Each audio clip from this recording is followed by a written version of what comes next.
Mereka tidak ingat akan waktu lagi, tidak tahu berapa lama mereka diombang-ambingkan air laut, tidak tahu lagi berapa jauh mereka terbawa ombak, dan mereka tidak sempat menggunakan pikiran lagi. Yang ada hanya naluri untuk menyelamatkan diri, menjaga sekuat tenaga agar perahu mereka tidak sampai terguling dan tangan mereka tidak sampai terlepas memegangi pinggiran perahu. Dengan tangan kanan memegang pinggiran perahu, tangan kiri Sin Leong memegang lengan kanan sumainya. Betapapun juga, dia tidak akan melepaskan sumainya.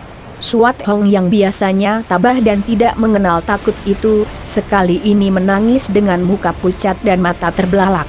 Terlampau hebat keganasan air laut baginya, terlampau mengerikan melihat gelombang setinggi gunung yang seolah-olah setiap saat hendak mencengkram dan menelannya itu. Tiba-tiba Suat Hong menjerit.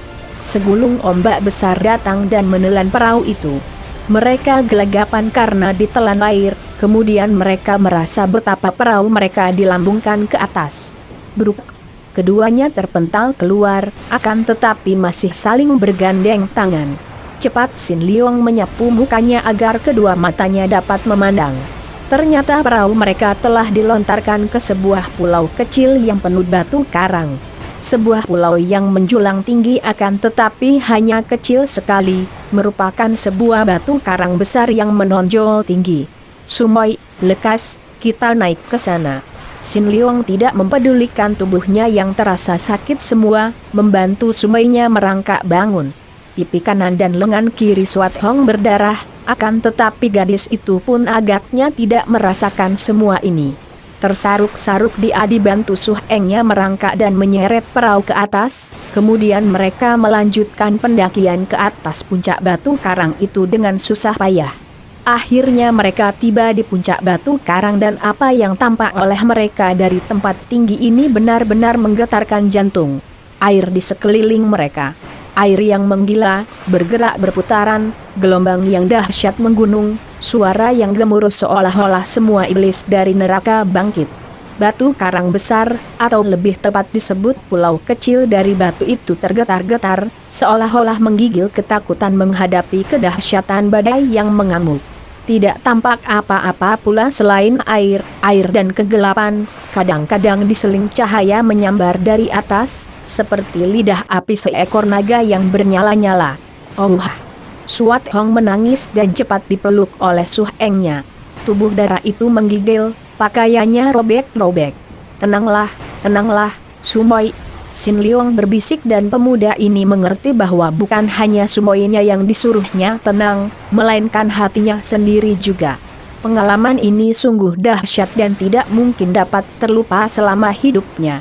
Kebesaran dan kekuasaan alam nampak nyata membuat dia merasa kecil tak berarti, kosong dan remeh sekali. Sin Leong dan Suat Hong yang dipeluknya tidak tak lagi berapa lamanya mereka berada di tempat itu. Siang malam tiada bedanya, yang tampak hanya kegelapan, air dan kadang-kadang kilatan cahaya halilintar. Yang terdengar hanyalah gemuruh air, angin menderu dan kadang-kadang ledakan halilintar.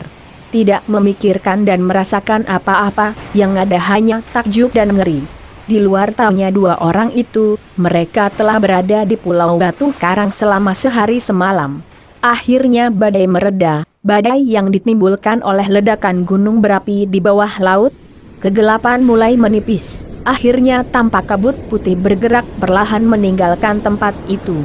Air mulai tenang dan menurun, akhirnya tampaklah sinar matahari disusul oleh bola api itu sendiri setelah kabut terusir pergi. Tampaklah lautan luas terbentang di bawah dan baru sekarang ternyata oleh dua orang muda itu bahwa mereka duduk di puncak batu karang yang amat tinggi.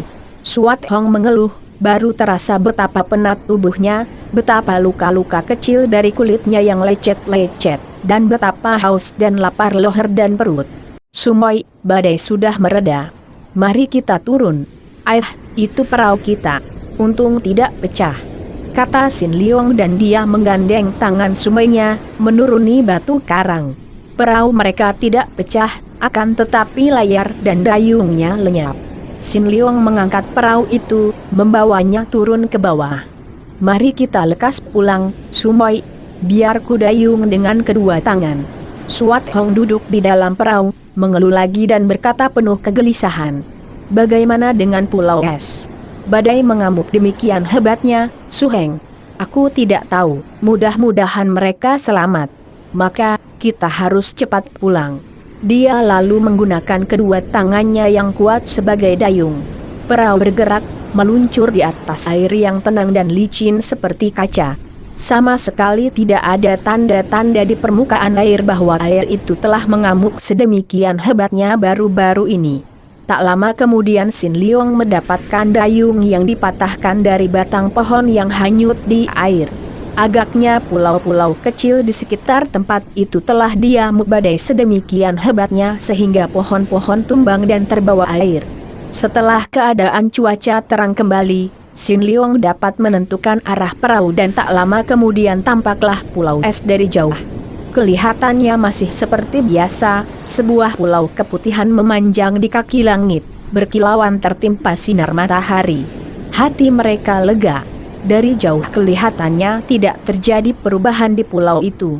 Setelah agak dekat, mereka melihat pula puncak atap istana di Pulau Es, maka legalah hati mereka.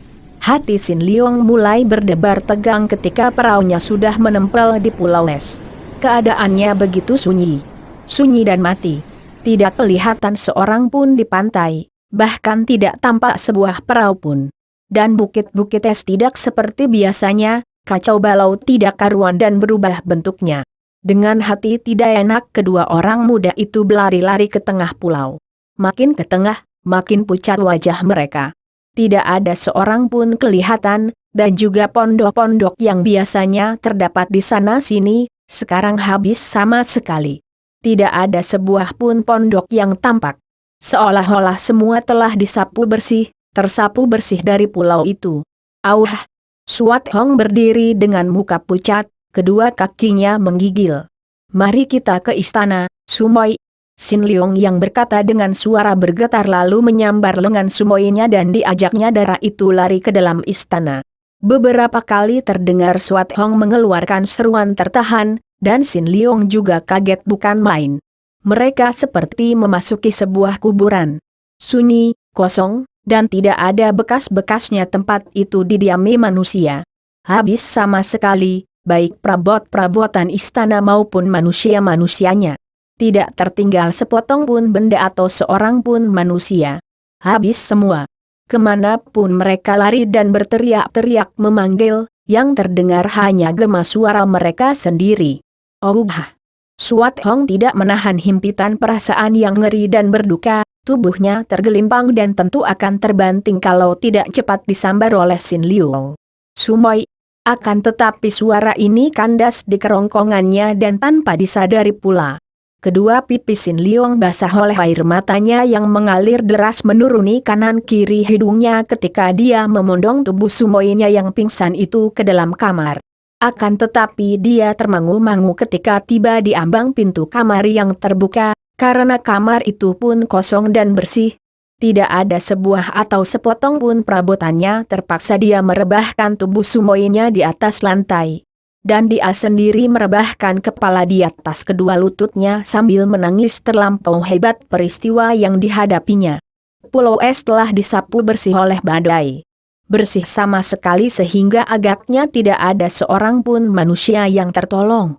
Tidak ada sepotong pun barangnya yang tinggal, kecuali bangunan istana yang memang amat kuat itu. Setelah siuman, Suat Hong menangis. "Ayah, mengapa? Mengapa? Ayah, kasihan sekali ayah." Akhirnya Sin Leong dapat menghibur dan membujuknya. Mereka berdua lalu mengadakan pemeriksaan dan mendapat kenyataan bahwa benar-benar Pulau Es telah diamuk badai. Agaknya air laut telah naik sedemikian tinggi sehingga pulau itu terendam air. Mereka menemukan beberapa potong pakaian yang tersangkut di batu-batu. Dan dengan hati terharu penuh kedukaan mereka mengumpulkan pakaian itu, entah punya siapa, sebagai barang peninggalan yang amat berharga. Kemudian mereka memeriksa istana. Memang ada beberapa benda yang masih tertinggal di dalam kamar di bawah tanah, akan tetapi yang berada di atas, semua habis dan lenyap. Su Heng, lihat ini. Tiba-tiba Swat Hong berkata sambil menunjuk ke dinding. Sin Leong cepat menghampiri dan keduanya mengenal goresan tangan Han Tiong yang agaknya menggunakan jari tangan yang penuh tenaga Sin Kang untuk menulis di dinding batu itu. Sin Leong dan Swat Hong, maafkan aku. Tian telah menghukum aku dan membasmi Pulau Es. Pergilah kalian mencari wanita jahat itu, rampas kembali semua pusaka. Dan Buong bukanlah putraku, dia keturunan Kai Ong. Pendek saja surat dinding itu, namun cukup jelas isinya. Sin Leong menarik napas panjang. Kasihan dia kepada suhunya yang mati meninggalkan dendam itu. Su Heng, lihat ini. Tak jauh dari tulisan itu terdapat bekas jari-jari tangan mencengkram dinding. Mudah saja mereka menggambarkan keadaan Han Tiong dan keduanya tak dapat menahan tangis mereka. Agaknya, dalam menghadapi amukan badai Han Tiong berhasil menggunakan tenaganya untuk mempertahankan diri beberapa lamanya dengan mencengkram dinding. Dan sempat pula membuat tulisan itu sebelum kekuatan yang jauh lebih besar daripada kekuatannya menyeret keluar dari istana dan bahkan dari pulau itu. Kasihan sekali suhu. Sin Leong menghapus air matanya. Swat Hong mengepal tinjunya. Aku akan mencari perempuan iblis itu, selain merampas kembali pusaka Pulau Es, juga menghukumnya. Dialah yang mencelakakan ibuku, yang mencelakakan ayahku. Sin Leong menarik napas panjang. Sudah diduganya ini. Tentu akan terjadi balas-membalas. Dendam tak kunjung habis. Sumoy, suhu hanya meninggalkan pesan agar kita mencari kembali pusaka-pusaka itu. Kau yang mencari pusaka, aku yang membunuh iblis betina itu. Swat Hong berseru penuh semangat. Dan Buong, apa pula artinya ini? Bukan putra ayah? Sumoy, tenanglah dan dengarlah penuturanku. Mungkin hanya aku dan ayahmu saja yang tahu akan nasib wanita itu, nasib yang amat buruk dan mengerikan. Tahukah kau apa yang telah dialami oleh Dekuat Lin sebelum ditolong ayahmu? Sin Leong lalu menceritakan keadaan Dekuat Lin yang menjadi gila karena 12 orang suhengnya dibunuh orang. Dan agaknya, melihat keadaannya, gadis yang tadinya seorang pendekar wanita perkasa itu telah diperkosa di antara mayat para suhengnya. Kurasa demikianlah kejadiannya. Setelah suhu menyatakan bahwa Buong adalah keturunan Kai Ong, teringatlah aku. Jelas bahwa Dekuat Lin diperkosa oleh pembunuh 12 orang anak murid Butong Pai itu, sehingga anak yang dilahirkannya itu, Han Buong, adalah keturunan Kai Ong yang memperkosanya dan membunuh para suhengnya. Mendengar penuturan tentang nasib mengerikan yang dialami ibu tirinya, Swat Hong bergidik. Akan tetapi dia mengomel. Yang berbuat jahat kepadanya adalah raja pengemis itu, mengapa dia membalasnya kepada ibu? Dan dia telah menghancurkan penghidupan ayah. Betapapun juga, aku harus mencarinya dan membalaskan sakit hati ibu dan ayah. Sin Leong maklum bahwa membantah kehendak suaminya ini percuma, hanya akan menimbulkan pertentangan saja. Maka diam-diam dia mengambil keputusan untuk selalu mendamping suaminya. Selain menjaga keselamatan darah ini, juga kalau perlu mencegah sepak terjangnya yang terdorong oleh nafsu dan dendam. Betapapun juga, setelah Pulau Es dibasmi oleh badai darah ini kehilangan ayah bunda. Tiada sanak kandang, tiada handai tawalan dan dialah satu-satunya orang yang patut melindunginya, sebagai suhengnya. Ataukah sebagai calon suami? Sin Leong tidak mengerti dan tidak berani memutuskan. Biarlah hal perjodohan itu diserahkan kepada keadaan kelak. Dia tidak membantah ketika suaminya mengajaknya meninggalkan Pulau Es yang telah kosong itu, untuk mencari ibunya. Dan kalau masih juga tidak berhasil, untuk pergi ke daratan besar mencari Dekuat Lin. Beberapa hari kemudian, setelah yakin benar bahwa tidak ada seorang pun di antara penghuni Pulau Es yang selamat dan kembali ke pulau itu, Sin Leong dan Swat Hong berangkat meninggalkan Pulau Es. Ketika perahu kecil yang mereka dayung itu meluncur meninggalkan pulau, Swat Hong memandang ke arah pulau dengan air mata bercucuran. Juga Sin Leong merasa terharu dan berduka mengingat akan nasib para penghuni Pulau Es yang mengerikan itu. Mereka berdua mendayung perahu menuju ke selatan dan di sepanjang perjalanan ini mereka menemukan bukti-bukti kedahsyatan badai dan keanehan alam yang diakibatkan oleh letusan gunung berapi di bawah laut itu. Ada pulau yang lenyap sama sekali, dan ada pula pulau yang baru muncul begitu saja, pulau yang amat aneh. Pulau Batu Karang yang masih jelas kelihatan bahwa pulau ini tadinya merupakan dasar laut dengan segala keindahannya. Dengan makhluk hidup dan tumbuhannya yang kini semua mengeras menjadi batu karang dengan bermacam bentuk. Banyak pulau yang mengalami nasib serupa dengan Pulau Es, yaitu menjadi gundul, habis sama sekali tumbuhan atasnya. Diam-diam terbayang dalam pikiran Sin Leong betapa dahsyat kekuasaan alam. Andai kata semua lautan yang mengamuk seperti beberapa hari yang lalu itu, agaknya dunia akan menjadi kiamat. Melihat keadaan pulau-pulau itu, timbul rasa khawatir dalam hati Sin Leong tentang keadaan pulau neraka. Tentu pulau itu pun tidak terluput dari amukan badai pikirnya. Padahal baru saja pulau itu mengalami penyerbuan Han Tiong dan pasukannya. Sin Leong merasa kasihan sekali terhadap nasib para penghuni pulau neraka.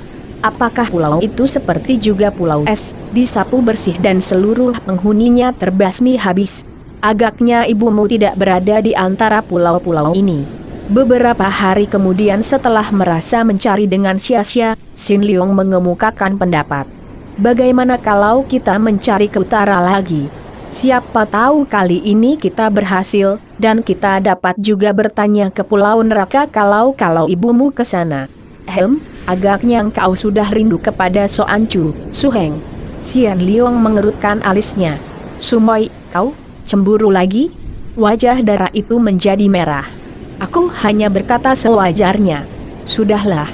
Kalau kau cemburu, kita tidak usah singgah di pulau neraka, kata Sin Leong menarik napas panjang. Hening sejenak dan mereka telah menghentikan gerakan dayung karena mereka masih belum mendapat keputusan akan mencari kemana. Kita ke pulau neraka. Tiba-tiba Swat Hong berkata, aku harus ke sana. Aku akan menegur kakek berkepala besar itu. Pulau neraka yang menjadi biang keladi sehingga ayah marah-marah kepada kita, hampir saja kita dibunuhnya. Karena pulau neraka telah berani menawanku. Sumoy, mengapa kejadian yang telah lewat dipersoalkan lagi? Bukankah ayahmu telah menyerbu ke sana? Kurasa ayahmu telah menghukum mereka menurut cerita anak buah pasukan. Kalau begitu, kita tidak perlu pergi ke sana, Sumoy. Aku harus pergi ke sana. Dara itu berkeras. Sin Leong menggeleng-geleng kepala. Sukar benar melayani Sumoynya ini yang memiliki watak aneh dan hati yang keras seperti baja. Aku hanya mau pergi ke pulau neraka kalau untuk mencari ibu, akan tetapi kalau kita pergi ke sana hanya untuk mencari perkara, aku tidak mau. Kau harus berjanji tidak akan membuat kekacauan di sana, Sumoy. Agaknya kau berkeinginan keras untuk menjadi sahabat baik pulau neraka, ya? Karena ada. Sumoy harap jangan bicara yang tidak-tidak. Memang kita sahabat baik mereka. Lupakah kau ketika mereka mengantar kita ketika meninggalkan pulau itu? Karena itu, aku hanya mau pergi ke sana kalau untuk mencari ibumu dan menjenguk mereka sebagai sahabat, melihat keadaan mereka setelah ada badai mengamuk. Swat Hong cemberut, akan tetapi menjawab juga. Baiklah, kita lihat saja nanti. Dan mereka lalu mendayung perahu dengan cepat menuju ke pulau neraka. Akan tetapi, setelah mereka tiba di daerah pulau neraka, mereka menjadi bingung dan pangling karena di daerah itu telah terjadi perubahan hebat sekali. Mungkin karena akibat badai yang mengamuk, yang ternyata mengambil daerah yang amat luas itu, di sekitar situ telah muncul gunung-gunung es yang amat besar. Sehingga pulau neraka yang biasanya tampak dari jauh sebagai raksasa yang tidur itu kini tidak kelihatan lagi. Karena semua jurusan terhalang pandangannya oleh gunung-gunung es. Mereka mendayung perahu berputar namun tidak dapat keluar dari kurungan gunung-gunung es itu. Dahulu tidak ada gunung-gunung es besar seperti ini, kata Swat Hong. Ini tentu diakibatkan oleh badai itu, Sumoy. Biarlah kita mengaso dulu dan aku akan mencoba melihat keadaan dari puncak sebuah gunung. Kau tunggu saja di sini.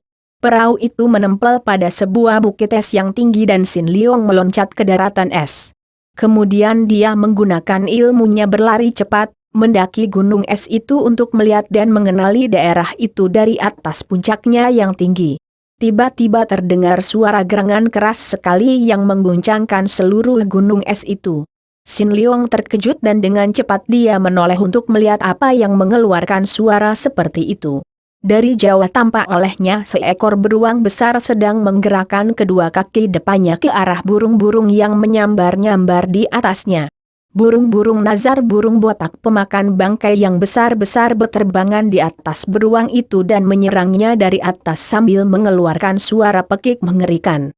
Melihat ini, Sin Leong cepat berlari mendekati. Ternyata beruang itu terluka parah juga di beberapa bagian anggota badannya, sedangkan di bawah kakinya tampak bangkai seekor ular laut yang besar. Jelaslah bahwa beruang itu tadi berkelahi dengan ular laut itu dan dia menang. Akan tetapi dia menderita luka-luka dan burung-burung nazar yang kelaparan itu kini hendak mengeroyoknya dan tentu saja ingin makan bangkai ular besar. Sin Leong segera menggunakan salju yang digenggam untuk menyambiti burung-burung itu. Terdengar suara plak-plok disusul suara burung-burung nazar berkaok-kaok kesakitan dan mereka terbang ketakutan menjauhi tempat itu. Karena setiap kali terkena sambitan salju, terasa nyeri sekali. Dengan beberapa loncatan saja Sin Leong sudah tiba di depan beruang itu. Beruang yang berkulit hitam dan amat besar itu menyeringai dan mengerang, memperlihatkan gigi bertaring yang amat runcing kuat dan lidah yang merah. Matanya terbelalak penuh kecurigaan dan kemarahan kepada Sin Leong. "Tenanglah, aku datang untuk menolongmu," kata Sin Leong sambil maju lebih dekat. "Aug!" Beruang itu menggerang dan kaki depan yang kiri menyambar ke arah dada Sin Leong.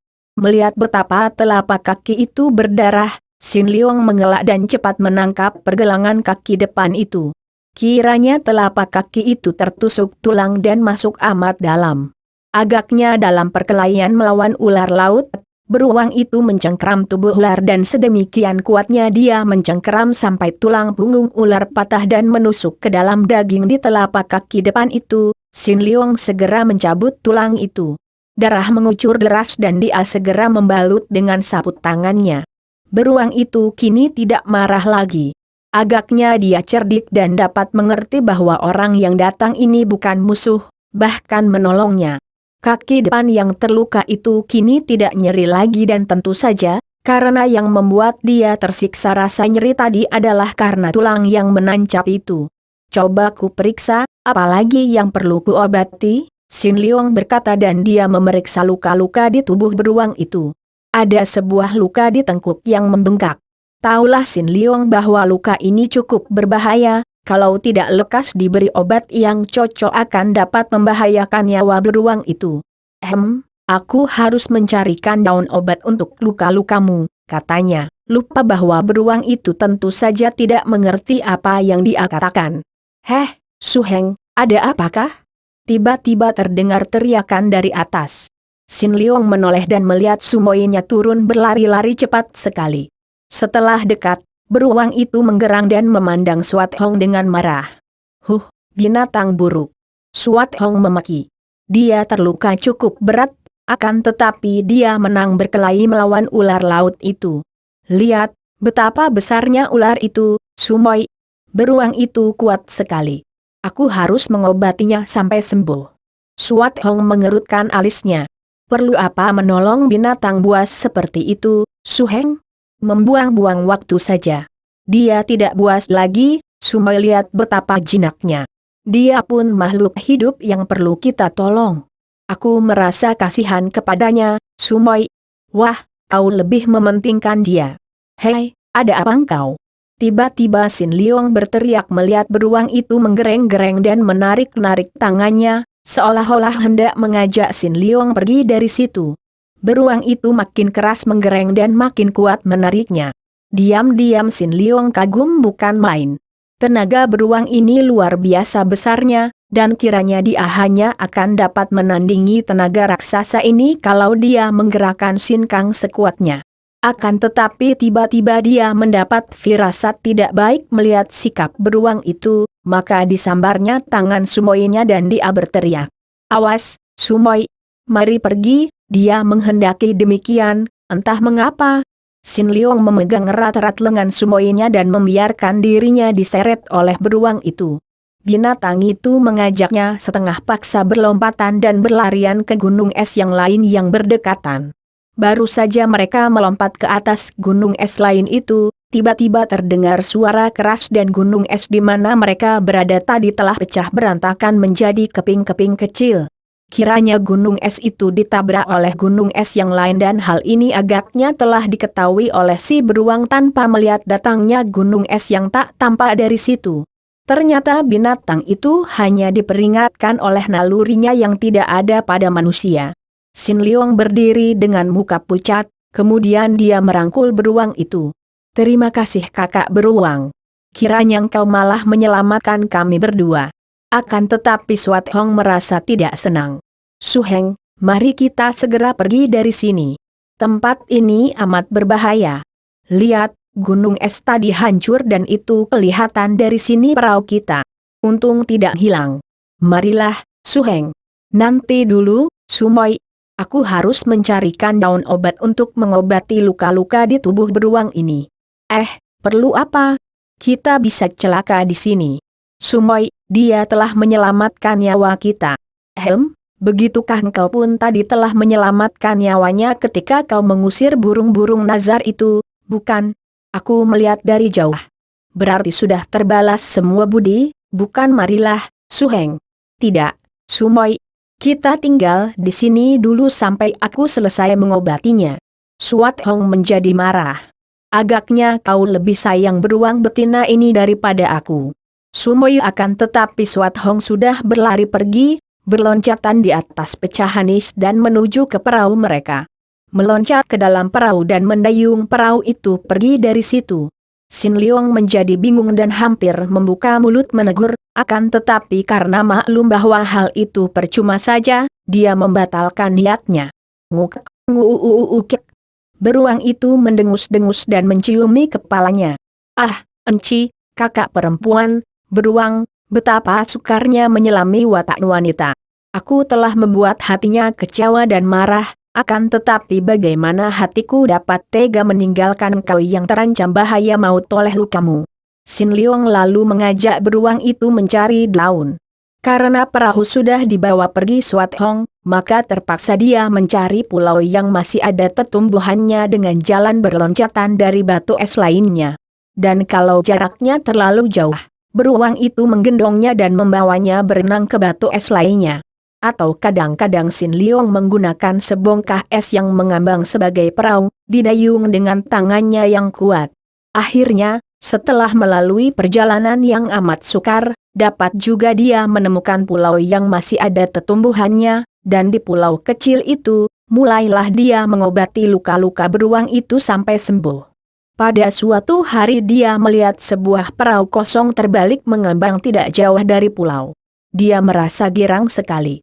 Cepat menyuruh beruang mengambilnya dan hatinya terharu ketika mengenal perahu itu sebagai sebuah di antara perahu pulau es. Tentu penumpangnya telah lenyap ditelan badai, pikirnya. Dia lalu membuat dayung dari cabang pohon. Dan setelah beruang hitam itu sembuh benar, dia lalu melompat ke perahu dan mendayungnya meninggalkan pulau. Akan tetapi tiba-tiba beruang itu terjun ke air dan berenang mengejar perahunya. Kakak beruang, kembalilah. Engkau sudah sembuh, dan aku harus pergi mencari Sumoi.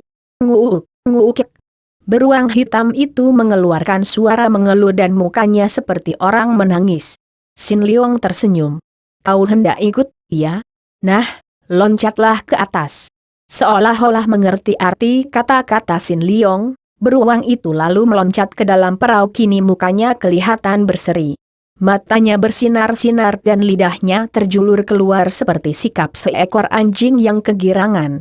Kau boleh ikut sampai aku dapat menemukan kembali Sumoi, kata Sin Leong. Kalau Sumoi tidak menghendaki kau ikut, kau harus kutinggalkan karena kau telah sembuh. Demikianlah, Sin Leong kini melanjutkan perjalanan mencari pulau neraka.